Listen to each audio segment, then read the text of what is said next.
tive medo quando vi a tua glória. Reconheci quem sou, pois conheci quem és. Tive medo diante de tua majestade, perante a verdade me prostrei, mas ouvi tua voz a me chamar,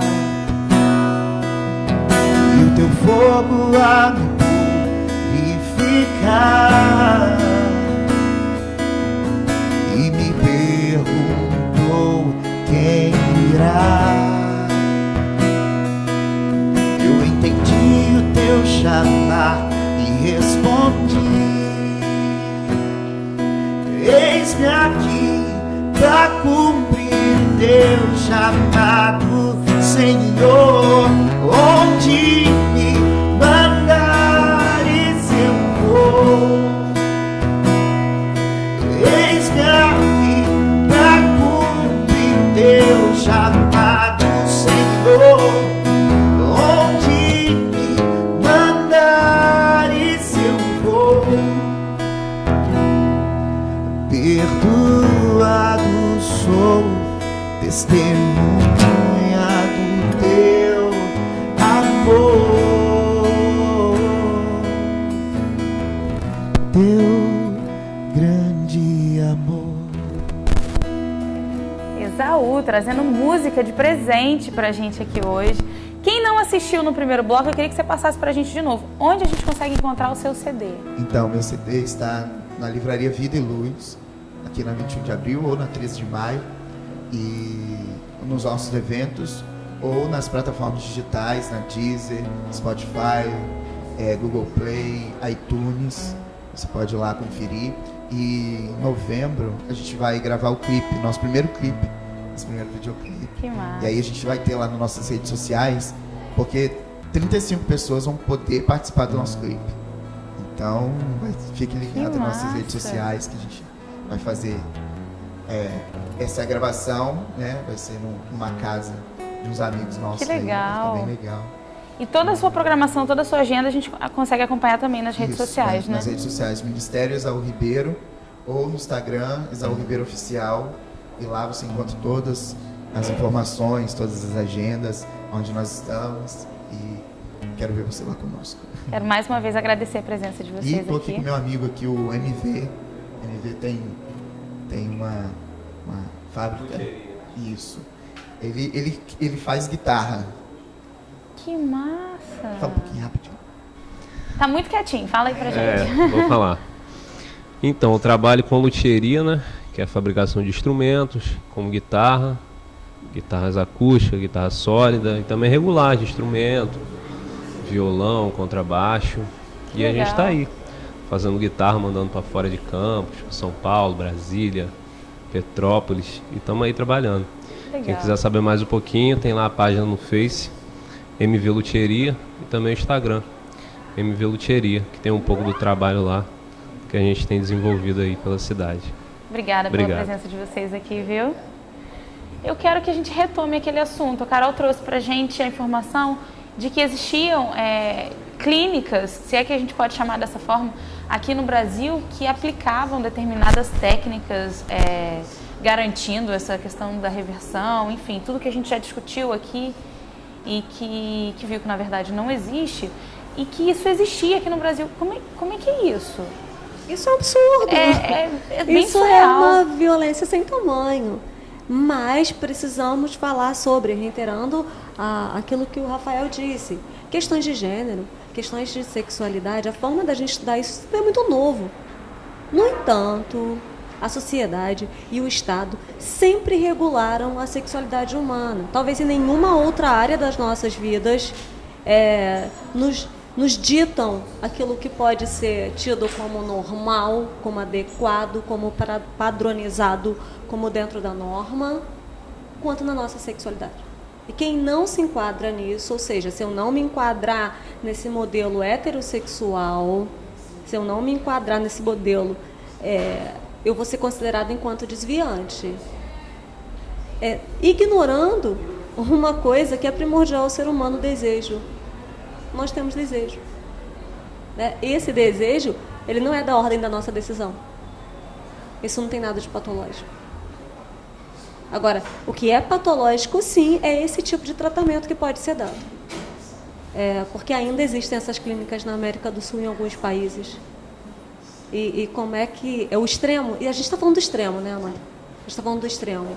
Esse extremo através de violência, eu posso curar alguém de uma doença que não existe? Doença é esse tipo de violência. Mas me preocupa muito, pessoalmente me preocupa muito o desdobramento realmente de liminares como essa. Me preocupa muito o momento que a gente está na atualidade. Me preocupa muito que qualquer tipo de violência possa ser amparado por esse tipo de ação judicial.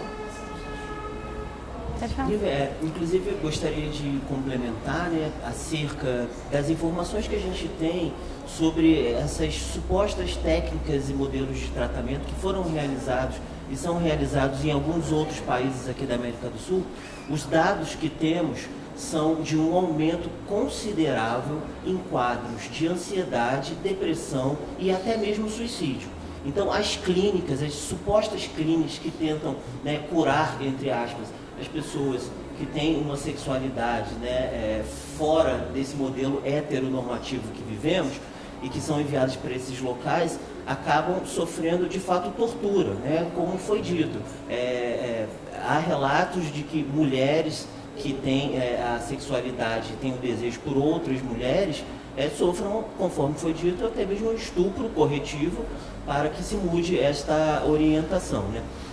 Refletindo sobre uma outra questão que inicialmente você nos propôs, sobre o que está por trás disso, quais são os interesses, eu concordo plenamente que o mercado está por trás disso. Há um interesse, sim, de clínicas proporem supostos tratamentos com interesse financeiro, por mais que não exista nenhum dado científico que se comprove que há uma possibilidade de mudança, de reorientação sexual, mas acho que no intuito de qualificar assim, esse tema que é complexo, como foi dito até pela advogada, a psicóloga que propôs isso é uma psicóloga que está com registro cassado e ela faz parte de um grupo, né, um grupo que tem lá a sua expressividade, né, mas é um grupo que está ligado a questões extremamente conservadoras, né, até mesmo em relação ao fundamentalismo religioso, e que dessa forma, né, querem, né, que a psicologia, que é uma ciência e profissão,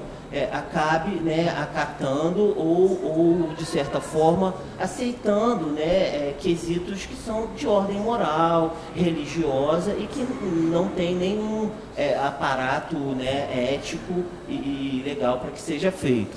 Então, existe sim, né, grupos de psicólogos que até mesmo se denominam, né, a matéria do Fantástico que passou no último final de semana foi bem claro isso, né? A psicóloga Justino que propôs, ela faz parte de um grupo, né, no qual tem a psicóloga Marisa Lobo, no qual tem o deputado Marcos Feliciano, no qual tem o pastor Silas Malafaia, uma série de representantes religiosos com exemplos e que defendem publicamente, né, sim, a cura gay.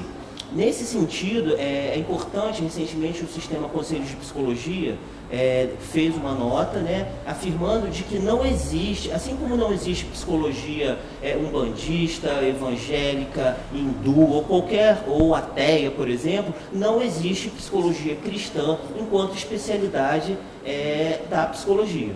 Então, é importante dizer isso. Não existe psicologia cristã. A psicologia, enquanto ciência e profissão, ela busca a laicidade. Davi, você está aí quietinho. Eu queria que você trouxesse para a gente seu posicionamento. Te agradecer primeiro por estar aqui. Você sempre traz um posicionamento com muita sabedoria e eu queria que você falasse agora para a gente. Obrigado. Como cristãos, a gente vai sempre olhar para a Bíblia, que para nós é a palavra de Deus, para nós é a norma de fé e de prática. E pelo que nós aprendemos e entendemos, a Bíblia ela diz que Deus criou homem e mulher. Para nós, a gente tem simplesmente esse aspecto. Não existe uma outra opção que seja natural ao ser humano, no sentido de nascer assim, de ser biológico. Então, homem ou mulher. O que passa disso, a gente entende que é um comportamento. E todas as pessoas são livres para escolher o seu comportamento. Não há nenhuma uma posição cristã, pelo menos genuína. Eu, por exemplo, sou da denominação batista e tenho vários amigos de outras denominações, e todos nós concordamos isso. Há um consenso entre a maioria dos evangélicos, a grande massa, de que nós não somos contra a escolha do comportamento. O que nós queremos também é continuar dizendo aquilo que nós cremos. Nós cremos que uma pessoa que procura uma igreja, não é que ela somente quer deixar de ser, talvez, homossexual, ou não é que isso seja uma doença. A questão é que todo mundo que procura uma igreja, ela quer uma mudança de vida. Isso por completo. Eu quero que um homem que entre na igreja onde eu sou pastor, ele se torne um pai de família melhor, que se torne um profissional melhor. Eu quero que ele se torne, na verdade, melhor em todos os aspectos, baseados nos princípios que nós cremos na palavra de Deus.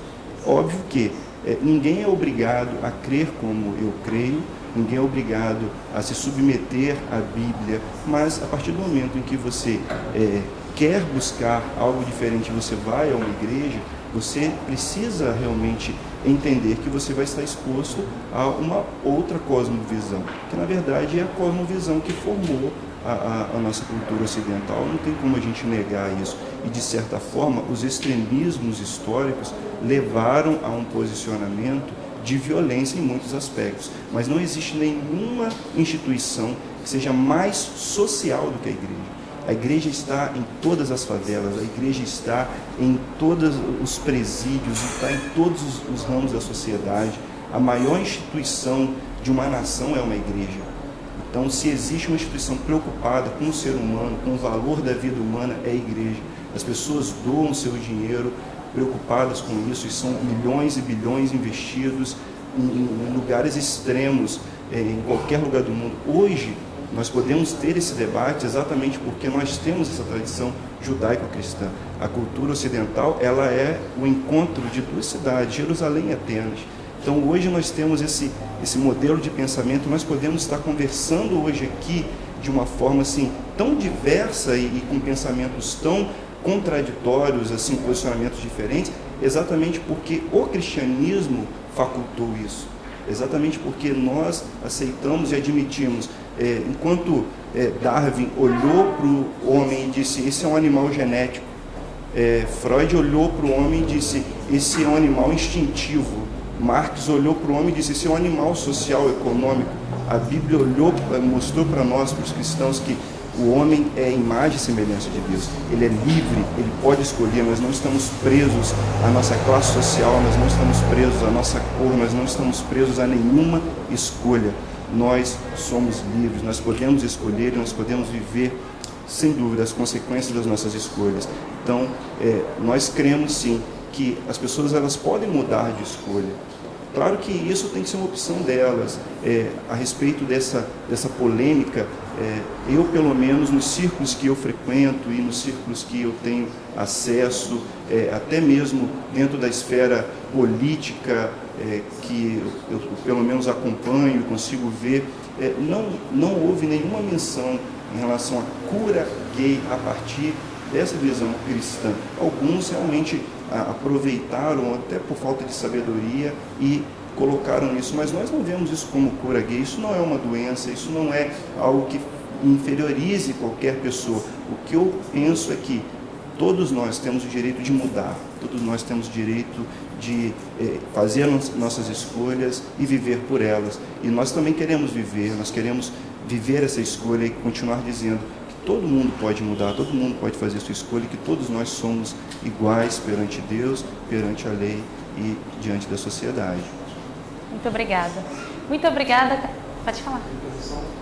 Eu vou pedir só para você pegar o microfone. Eu concordo em parte com o que o pastor Davi falou. O que eu acho que é perigoso, né, e o que a gente está discutindo aqui é, na medida em que a Bíblia enquanto livro religioso específico, ela começa a ser colocada enquanto um livro a ser seguido por uma nação que tem uma Constituição. E a Constituição é apagada em nome da Bíblia. Isso que eu acho que não pode acontecer, né? E uma coisa que aí eu discordo plenamente é pensar a homossexualidade ainda como uma escolha. Exatamente. Por quê? A gente tem um efeito político de se falar que é uma escolha, que é uma opção. Na verdade, ninguém sabe de onde que vem. Eu entendo que a religião tem posturas a partir da Bíblia, a partir de uma determinada leitura da Bíblia, porque também existem igrejas evangélicas que são gays, lésbicas e trans, são as igrejas inclusivas. Claro que acho que dentro do debate da religião, talvez elas não sejam consideradas as tradicionais, não sejam tão bem aceitas, mas existem, né? E é importante falar para as pessoas também que são gays, são lésbicas, são trans, ou travestis, ou transexuais, que tenham a sua religiosidade, porque eu acho que isso faz parte, né? Não é para todo mundo ser ateu, que a pessoa, embora eu seja, eu acho que cada um tem o seu posicionamento, e eu acho que a religião faz parte, não é inviabilizar um diálogo religioso. Eu defendo que tem um diálogo religioso, que ele é fundamental. O que não pode acontecer, na minha visão, é o que está acontecendo no Brasil, da Bíblia tomar o lugar da Constituição. E isso que está acontecendo, e isso que é grave.